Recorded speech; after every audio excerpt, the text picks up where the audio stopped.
This temple, in the region Siem Reap, is surrounded by 10 little stupas.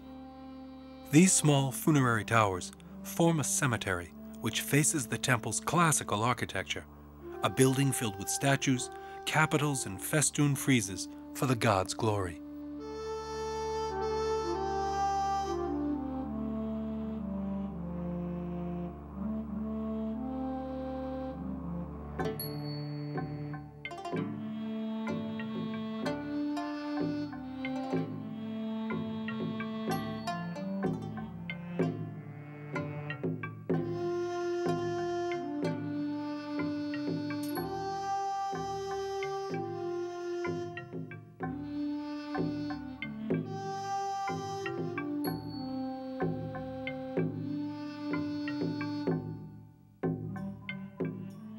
A few kilometers away lies the famous site Angkor. 287 temples create what is called the Cathedral's Jungle. Originally, the domain grouped 5 cities. In the 17th century, 1 million people lived there. Today, Angkor can be divided into 2 parts: Angkor Thom, the big city, and Angkor Wat, the temple.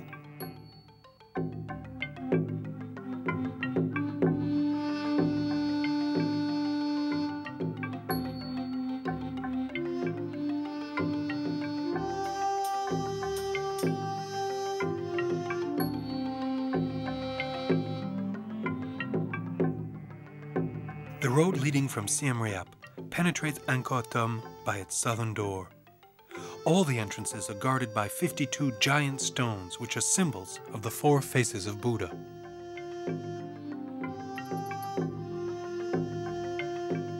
The main building in Angkor Thom, the Bayon, was built at the end of the 12th and 13th centuries. The monument opens at the east with a terrace, once decorated with lions and nagas. In between the floors, ancient libraries can be found, each of them surrounded by a tower ornamented with the 4 faces.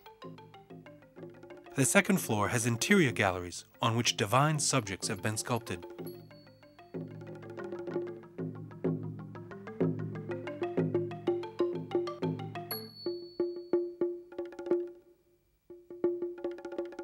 Only 20 towers remain from the 54 originally on the 3rd floor. All are overlooked by 4 giant faces. These heads represent the king's will and power. Their eyes penetrate all the provinces in the empire.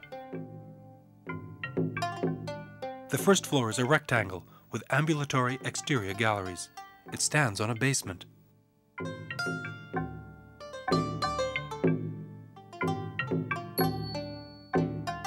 The many frescoes reveal Khmer epics, such as battles against the Siamese, the ancient people of Thailand, as well as Cambodia's history of the 9th century.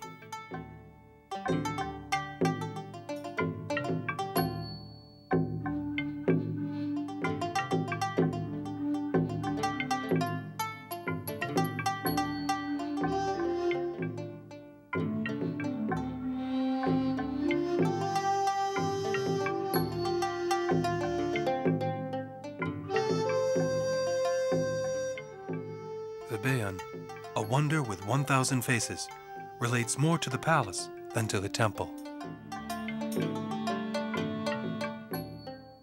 The life in Angkor is monastic, and only a few Bonzes go there to meditate. It is out of the question for Cambodians to live there.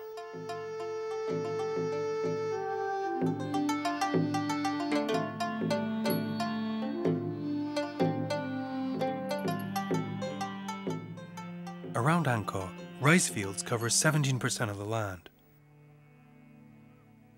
The war, the lack of means, and the weather's capriciousness have made rice farming difficult. The rice stalks sometimes grow 10 centimeters a day and often reach 9 or 10 meters in length. They are grown in natural basins and are accustomed to the hazards of the climate.